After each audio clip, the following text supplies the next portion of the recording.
And hello everyone, my name is Temnikov and welcome back to Too Many Creases. Today, I'll be teaching you how to fold this new model I just recently designed. I call it a new cheer. As a bonus to this tessellation, you can use a rope or string over here and tie it to this point of the tessellation and hang it on your Christmas tree. Of course, I'll show you how to do exactly that in the later parts of this tutorial, but here's a quick overview of it now.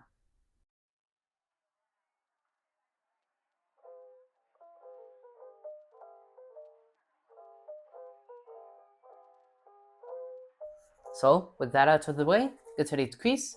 Too many creases. Let's go. So we start in a 24 by 24 hexagonal grid.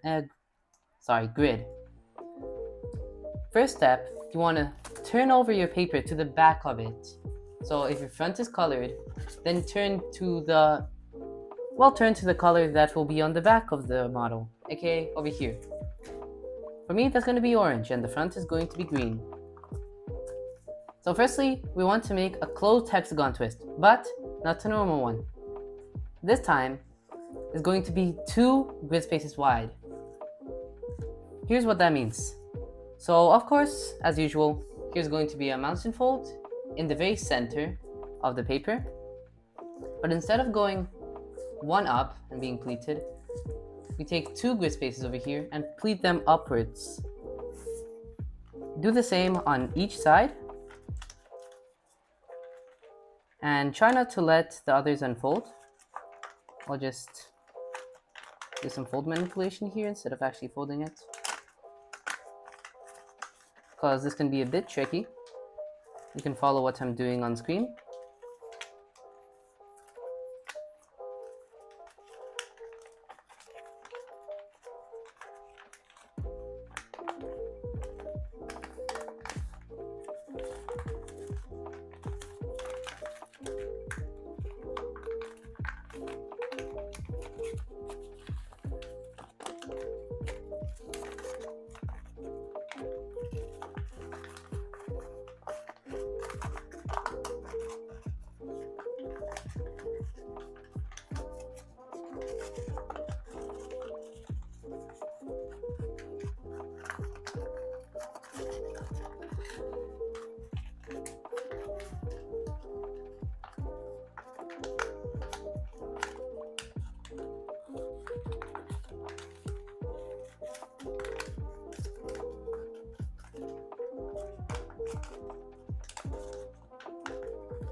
Now, after you're done with that, you want to take one of these pleats over here and make a mountain fold, just one under this pleat over here. Now you want to open up this double pleat, and from this point upwards, you want to open it up instead of like this, make the pleat 1 grid space wide. Of course, then over here you're going to have a small hump, but that's alright. With this mountain crease we just made, you can push it down a bit and create a mountain crease over here. Now, if you can't find this exact mountain crease, let me show you this.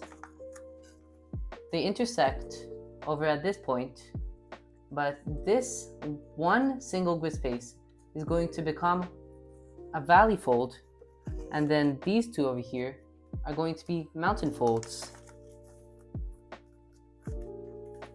So after you're done with that, you want to turn clockwise, and this is a bit important, since if you turn anti-clockwise, then it's going to be a lot harder to do the rest of them. So I prefer to turn clockwise and do the exact same. So first, this time, I'll find the 2 mountain folds and fold this pleat, modify it consecutively, and then squash. Do the same on the other 6 sides. So I'll fast forward, please pause the video, and I'll see you all after the fast forward.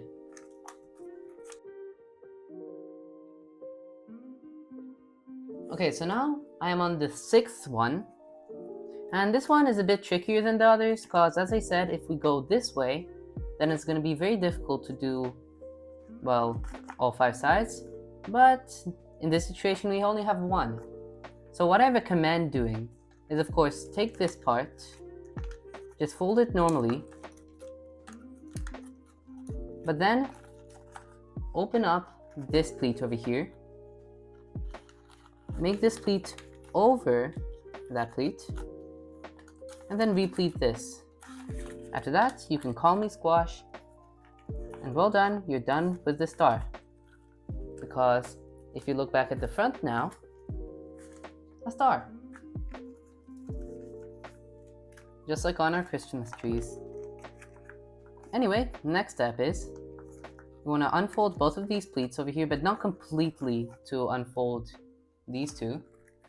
You just want to open them up a bit, and from this point, you see the triangle over here? Through the parts just above its sides, you want to make these 2 mountain creases. This is how it's going to look on flat paper.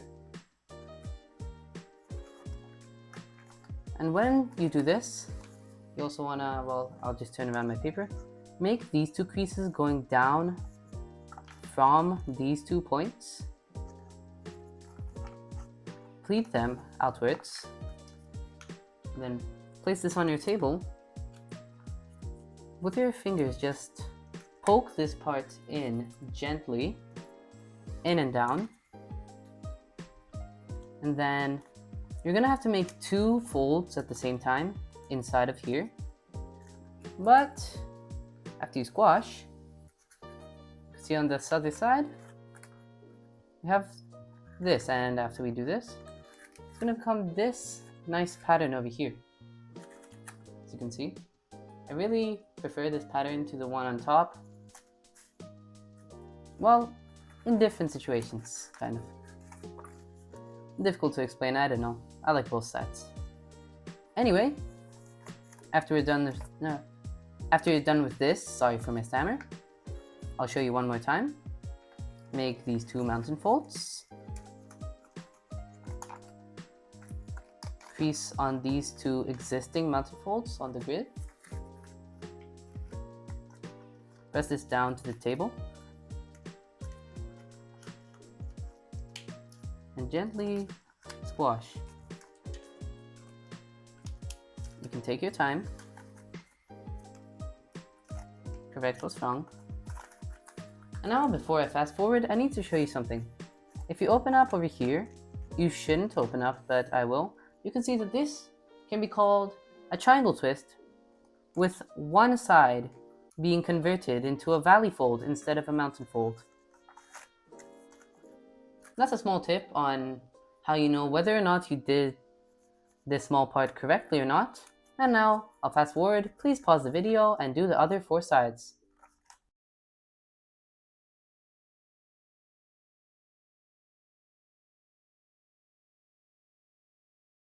So, after you're done with that, what you're going to do next is, you're going to do this. Now, how do you do this, you might ask? It's actually quite simple. First, 1 down from this point over here. Take this mountain fold, and this one, making a rabbit ear over here. Then open up this part where there's 2 layers, not the one where there's 1 layer. And press this part inwards, and then squash. On the other side, it will look like this, if you did it correctly. Let me show you one more time, but a bit quicker. Fold here, put it straight in, squash. I'll speed forward now. Please pause the video and do the other 4 sides. So, after you're done with that, we're going to go on to the last step of the base of this model. So open this one up, not exactly just folding, just for your reference. And this valley fold over here, go 2 grid spaces upwards, then pinch this mountain fold, open up this pleat over here, take this part of our reverse rabbit ear, I think, fold this towards the valley grease, and you'll see we have this part sticking up. Just press it down on the side closest to this triangle's point over here and squash it. Of course, one important thing to note is that this part may go like this, causing your model not being able to lay flat. What you want to do is take this flap and push it upwards before pleating. After you're done with that, you want to fold to the other side. Do the same on this side, like that. And now do the same on every side.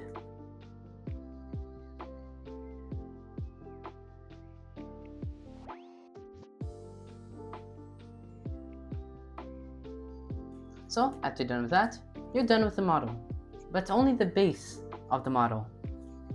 There's still some more steps left for you to take to shape this if you'd like. Of course, if you like this flat look of the face of it, then you can just skip straight to making it into an ornament, as you can see over here, or even end the tutorial. But if you want it puffy, like on this star, I'll show you how to do that now. So what you want to do is poke your middle finger through this part over here, under it, and then using your fingers on your other hand, gently pinch the star sides and just go around on each side of the star, and just gently pinch the side of each point over here.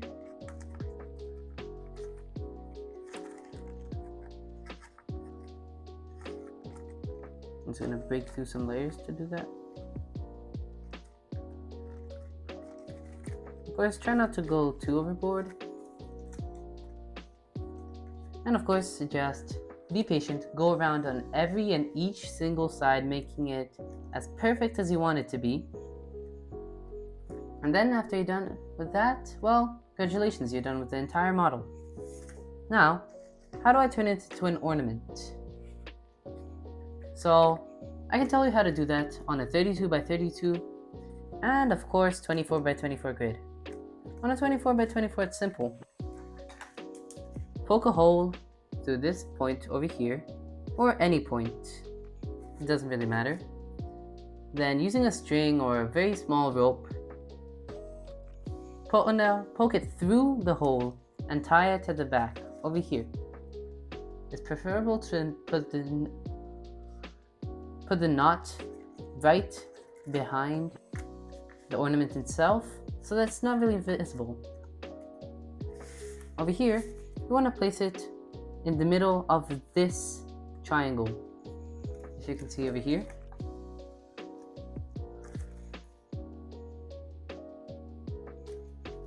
You want to poke a hole straight through there and put a similar rope through there.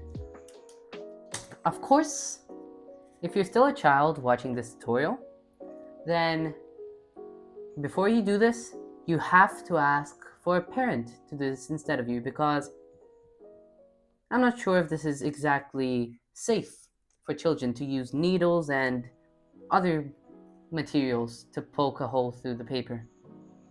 But anyway, once you're done with this, you have a beautiful, no, maybe slightly late, but actually just in time, Christmas tree ornament to place on your Christmas tree and await the new year. Now, with that, this tutorial is complete. I really hope you enjoyed this tutorial. Here's some videos you might like. And everyone, have a Merry Christmas and a Happy New Year.